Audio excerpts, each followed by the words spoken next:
So this is verse number 65 from chapter Yunus, chapter number 10. A'udhu billahi minash shaitanir rajim. Bismillahir rahmanir rahim. So I will have to read the preceding one as well.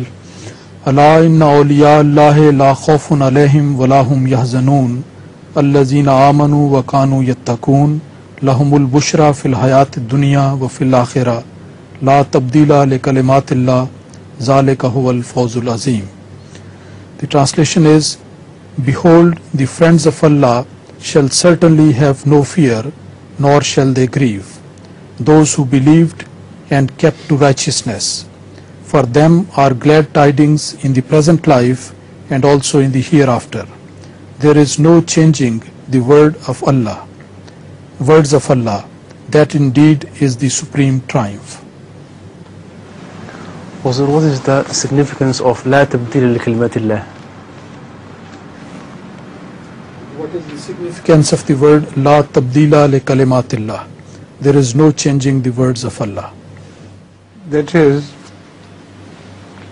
an expression of certainty about what is being said will have to happen.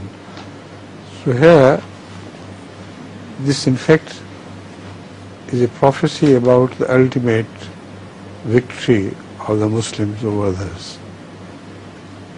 And fil akhirah does not only refer to the after death period, but in bil akhir, at last. So as such, this should be interpreted that God has promised them that they will have final victory over the non-believers if they stick to their message and if they are really God-fearing. And this is a promise of God which will not be broken. This must have happened, like لَأَغْلِبَنَّ كَتَبَ اللَّهُ لَأَغْلِبَنَّ أَنَا وَرُسُلِي is a verse similar to that.